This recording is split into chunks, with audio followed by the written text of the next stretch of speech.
Greetings and salutations! This is Jason Silverain. I'm playing more stories, Path of Destinies. What Now, had Zenobia gone off to do?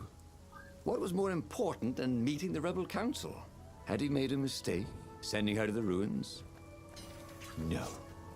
He knew they could trust each other. He could trust her because she never broke her word. And she could trust him because she could see right through him. Well, she'd probably be there well before him. She at least didn't have to fight her way through rainstorms of ravens. Rainstorms of Ravens. I like that term. However, I'm worried about the chapter. She says this is why we can't have nice things. Renata wondered how much Hypatia had known about the book she protected. Enough to tell her son to protect it.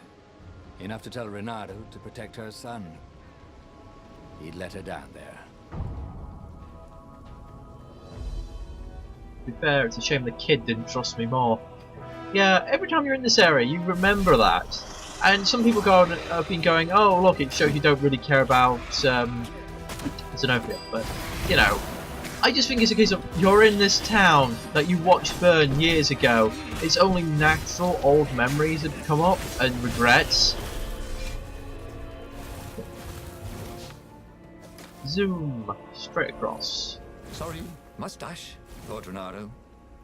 Indeed.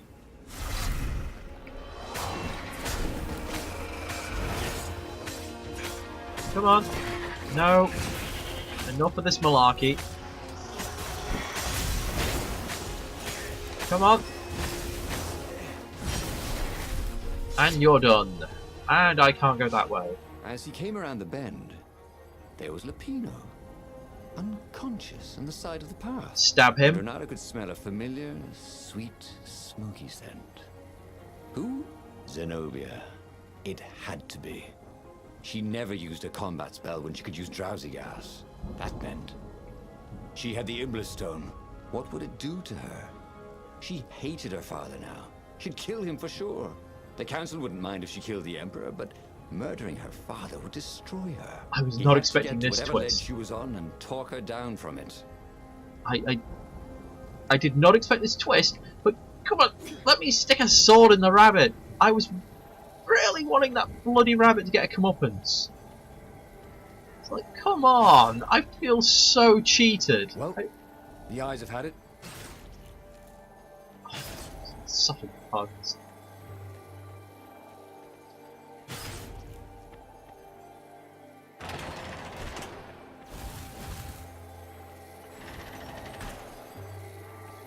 Damn it, it's just... I'm not falling for that one again like I did last time. Oh, damn it! Come on! There we go. And you, and you... No, and you... I don't really have to do these ones, but...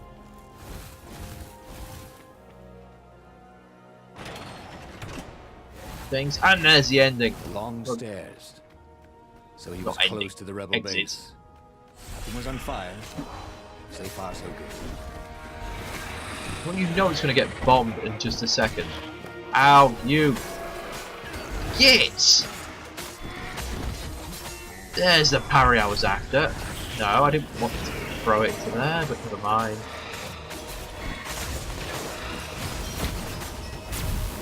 Feel so close to you.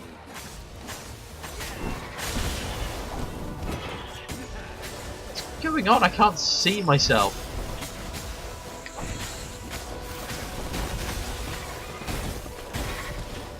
Okay. You get here. I got a scratch. It's nothing too bad. And we are done with this level. That was pretty fast. I might just continue and make this a two-parter. As in, I'll have another level, rather than splitting in half. Everyone in the council chamber was dead.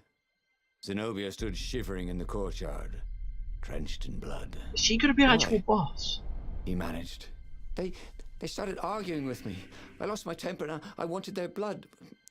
Well, not me. The stone did. Why did you take it from Lupino? I had a plan. You had a stupid plan, she said. I'm going to go kill my father now.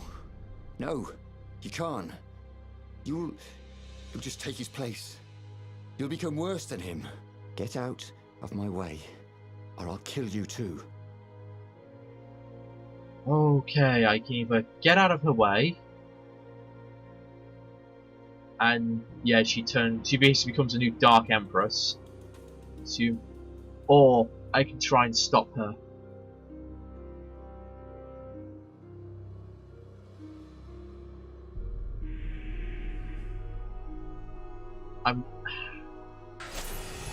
You won't kill me, he said. And I won't let you kill the Emperor. Enraged, she raised the sword. You hate him too? He could sense the Iblastone, yearning for his death. But she didn't strike. If you kill him, it'll destroy you. I know you. Shut up! She shouted, her sword trembling. I won't lose you again. Not for anything. Get away from me, he said, and he was very close. I can't lose you again. And he was in reach of her sword now. I hate him! I hate you too! I love you, he said for the very first time. And then she was weeping. He was holding her. The sword had dropped from her hand. He glanced at the Iblastone. It was no longer the black of the void. It looked like coal. No.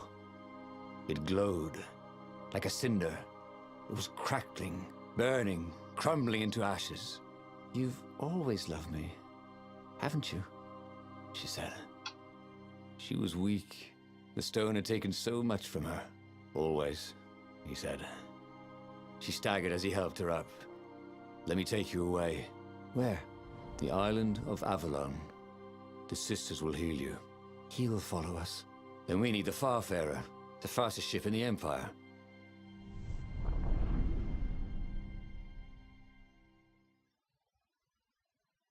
That's the thing with his constant claim of his ship being the fastest one in the Empire. Couldn't people make more of them? I am surprised that was not a boss fight. But then again, that means they have to have one boss fight in the whole game. The Empire had seized his ship. They'd have to take it back.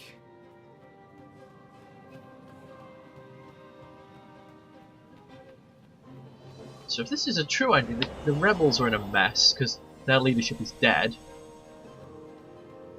And I've just really got to hope the Emperor blows himself up. Well, I could go down through that fight there, but let's have a pass. Let's go the other route.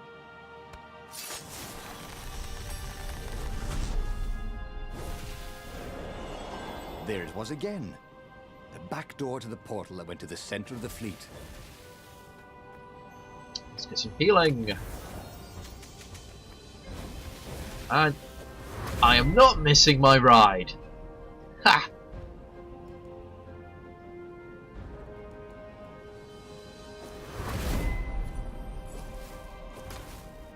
Go. Guessing you people watching have probably memorized this route.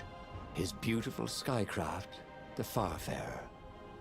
They would fare very far indeed, beyond the Empire, beyond the reach of the Empire, to the mystical island of Avalon. He didn't know exactly where it was, but he knew he could find it. And they would find peace there. Second star on the right, and straight on till morning, laughed Zenobia. And they laughed together for the first time in a long time.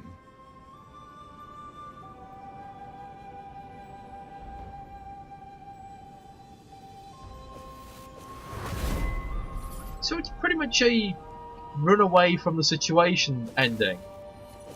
It's like, you know, if he tries to take on the Emperor, he's going to die. It seems to be, it's a futile battle. It's just too late. So it's sort of, what's the happy ending for him?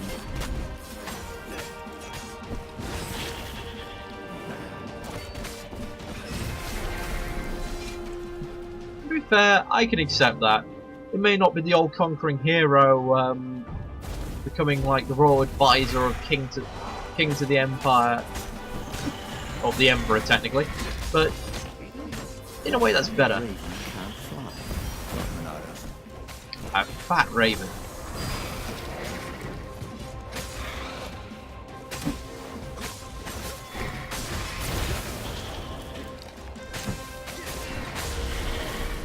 Okay, you're done. We are almost done ourselves. Come on.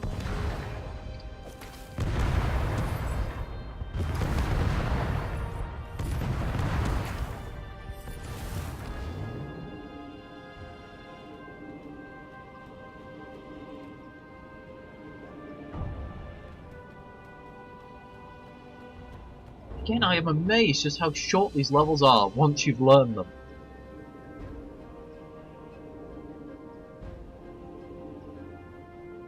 But for what, £11? This game is well worth the price. It's actually surprising this is not more well known. I just think the problem is it came out at the same time as a lot of big hitters, and it's sort of a sleeper hit. Nearly everyone who's played it has really enjoyed the game. I've hardly seen a bad review about it. In fact, I don't think I've actually seen... I've seen a few people complain about the odd bug, and the developer's always been very good at talking to people. I've seen no one complain about the game in terms of pricing for what you get.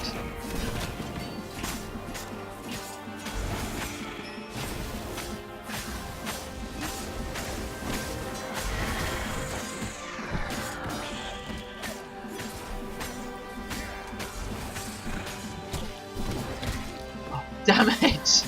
Not now! I could have just like done a really epic fight at the end, and I've just totally messed it up because I've just been thinking.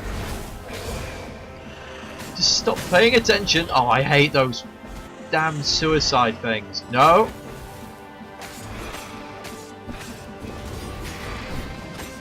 You know, the first time I encountered the mages I found them annoying, but I think I really hate the suicide bombers. Oh, I got hammered.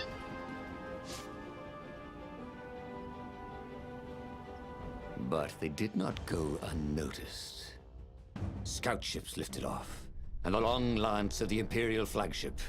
Renato turned downwind to gain speed. The Raven ships could pursue, but they couldn't close. The Far Speaker croaked, "You return her and live!" "Go sacrifice yourself," yelled Renato.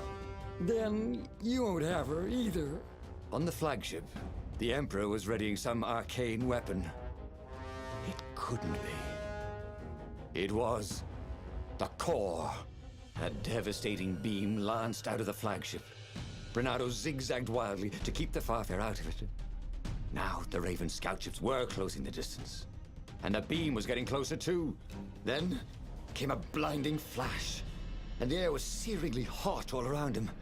There was a thunderous, deafening roar. He could smell burnt oak and burnt feathers and burnt flesh. But when he could hear and see again, they were alive and unhurt. And they were alone in the sky. Zenobia embraced him. They had done it. Through luck and through love, they had won the war. "Avalon, here we come," he said as he held her arms wide in the prow of the boat and let her feel its speed. "Maybe the real Avalon is wherever we're together," she said. Cheesy, And but I so, like that. after a bit of an argument, Renato and Zenobia went to one of the two Avalons. The one shrouded in mists, or the one in their hearts. But which one they went to, I'll never tell. He'd done it. He'd forged his own destiny. Well, he hadn't actually done it, but he knew what he would do. Renato smiled at the book. He practically wanted to kiss it. The kid's sacrifice hadn't been in vain. He'd saved the book and saved the world. Renato owed him and his mother so much. Renato lowered the mainsail and let the Farfarer shoot forward in the breeze. Second star to the right, and straight on till morning. This time, he would win.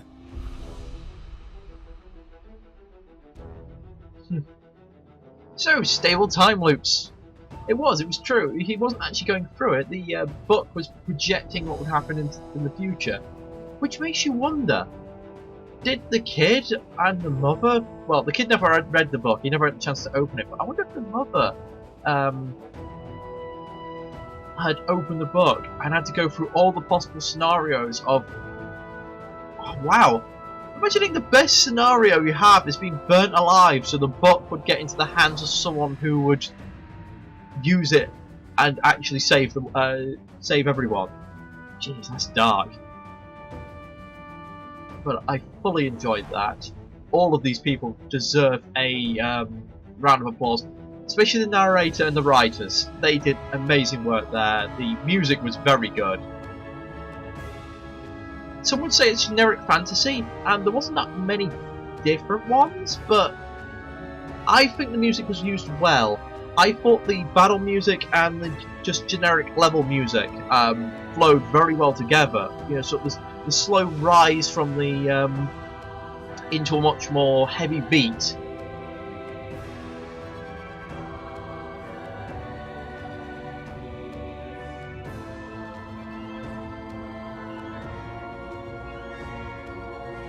So I'm just going to finish sitting through the credits, as these guys kind of deserve it. But I will catch you guys next time. And I hope you enjoyed this series. I'd love to hear some feedback, and if you have anything else you want me to have a look at, let me know.